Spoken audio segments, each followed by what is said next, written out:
Peribahasa Jawa yang akan membuat kita lebih berharga. Yang pertama adalah dhuwur wekasane endek wiwitane. Artinya adalah untuk sampai di atas semua pasti dimulai dari bawah. Peribahasa Jawa ini juga bisa diartikan dengan memang cita-cita atau impian kita terlihat besar dan sangat tinggi. Tetapi itu semua bisa tercapai dengan mencoba memulai hal-hal yang kecil untuk mencapai impian itu. Setiap perjalanan yang jauh pasti dimulai dari langkah pertama. Yang perlu kita lakukan untuk mencapai cita-cita kita adalah melakukan mulai dari sekarang dan mulai dari langkah pertama. Yang kedua adalah buru uceng kelangan delek. Artinya memburu hal yang kecil tapi malah kehilangan sesuatu yang besar. Ini adalah pelajaran tentang bagaimana kita bisa mengambil prioritas dalam hidup. Terkadang perhatian kita terhadap cita-cita yang besar sering dialihkan dengan hal yang kecil. Kadang pula upaya mengejar cita-cita dan impian harus kandas karena kita sibuk melakukan sesuatu yang memberikan kenikmatan sesaat. Misalnya di saat kita menginginkan prestasi di bangku kuliah, yang harus kita lakukan adalah lebih banyak belajar. Tetapi kita tergoda menuruti ajakan teman untuk menghabiskan waktu bermain game online. Yang ketiga adalah weruh ing grubyuk ora weruh ing rembug. Ikut-ikutan tapi tidak paham permasalahan. Banyak sekali orang terutama di media sosial yang habis-habisan berdebat kusir dan berdiskusi kosong atas sebuah permasalahan. Entah tentang perspektif agama, politik, atau pemerintahan. Tetapi sejatinya mereka sama sekali tidak paham tentang permasalahan yang ada. Atau ada pula orang yang suka asal share sebuah berita, asal judulnya heboh langsung di-share kemana-mana tanpa dibaca terlebih dahulu. Ikutilah sesuatu itu dengan ilmu. Jika kita tidak punya ilmunya, lebih baik pasang telinga untuk mendengarkan. Jangan ikut-ikutan berbicara, dan jika memang pembicaraan tidak bermanfaat, lebih baik kita tinggalkan.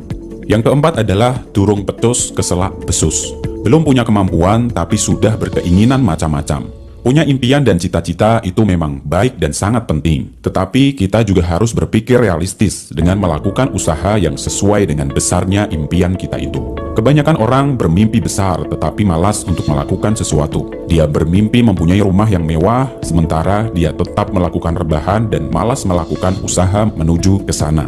Jadi imbangi impian besar kita dengan usaha yang besar pula. Yang kelima adalah jerbasuki mowo beo. Setiap keberhasilan ada harga yang harus dibayar. Pepatah Jawa tersebut sebenarnya punya nilai yang jauh dari sekedar materi. Nilainya sungguh luhur, yakni bahwa untuk mendapatkan sesuatu ada proses yang harus dilalui, ada pengorbanan yang diberikan, ada kerja keras, ada keringat yang harus dikucurkan. Dan inilah kesejatian hidup yang kita jalani. Tanpa bekerja keras, hidup akan sia-sia. Tanpa bertindak, hidup tidak akan menjadi apa-apa. Yang keenam adalah urip iku urup. Artinya hidup itu menyala. Hidup memberikan manfaat untuk sekitar kita. Jangan menjadi orang yang ada atau tidaknya menjadi sama saja. Atau dengan kata lain, keberadaan kita tidak dianggap. Atau bahkan lebih buruk lagi, keberadaan kita justru dianggap orang lain mengganggu. Jadilah orang yang menyala. Jadilah orang yang memberikan manfaat, sekecil apapun kontribusi yang bisa kita berikan. Yang ketujuh adalah ojo keminter mundak keblinger, ojo cidro mundak ciloko. Jangan menjadi orang yang sok pintar atau merasa pandai agar tidak tersesat. Dan jangan berbuat curang atau berkhianat agar tidak celaka. Jadilah orang yang rendah hati, jadilah orang yang pandai mendengar, jadilah orang yang pandai mengambil hikmah. Jangan menjadi orang yang sok tahu, terlalu banyak bicara dan congkak. Orang yang sok tahu dan congkak niatnya ingin dihormati orang lain, tapi bukan penghormatan yang dia dapat, justru orang akan menjauh dan tidak mau menolong. Yang kedelapan adalah datan serik lamun ketaman, datan susah lamun kelangan. Jangan mudah sakit hati ketika musibah menimpa, dan jangan terlalu sedih ketika kehilangan sesuatu. Kita harus sadar bahwa hidup penuh dengan cobaan dan masalah, tetapi yakinilah bahwa setiap cobaan dan hambatan adalah tangga baru untuk menaikkan level derajat dan kedewasaan kita. Yang kesembilan adalah suro diro joyoningrat lebur dening pangastuti. Artinya, segala sifat keras hati, picik, angkara murka hanya akan bisa dikalahkan dengan kasih sayang atau kebaikan. Jangan melawan amarah dengan amarah. Jangan melawan sikap keras hati dengan sikap yang sama. Lawanlah keras hati dengan sikap kasih sayang. Tolonglah mereka yang masih terpasung dalam sikap benci dan amarah dengan memberikan cinta dan kasih sayang. Mereka perlu kita tolong dengan memberikan kasih sayang. Jika kamu seorang muslim, mungkin masih ingat bagaimana Rasulullah Muhammad SAW membalas orang yang selalu melempari tinja dengan menolongnya ketika dia sakit. Kemudian orang itu terketuk hatinya menjadi seorang muslim dan menjadi salah satu pengikut Rasul yang paling setia. Yang ke-10 adalah memayu hayuning bawono ambrasto durhangkoro. Hidup adalah mengusahakan kebaikan, kebahagiaan, dan keselamatan dunia dan seisinya, dan juga memerangi sifat angkara murka, serakah, dan merusak. Kita diciptakan Tuhan di dunia ini membawa dua tugas. Yang pertama adalah untuk merawat kebaikan. Kebaikan untuk semuanya, hewan, tumbuhan, manusia, dan termasuk hubungan kita dengan Tuhan. Yang kedua adalah untuk memerangi kerusakan, melawan segala hal yang berusaha merusak kebaikan. Yang ke-11 adalah ojo ketungkul marang kalungguhan kadonyan lan kamarman. Jangan terlalu sibuk dengan mengejar jabatan, harta dunia, dan rasa puas. Karena semua itu tidak akan pernah bisa dikejar. Hidup dengan terus mengejar dunia dan rasa puas adalah hidup yang justru akan selalu merasakan haus dan serba kurang. Bahkan dua gunung emas tidak akan pernah bisa membuat manusia puas, karena manusia akan mencari gunung yang ketiga dan seterusnya.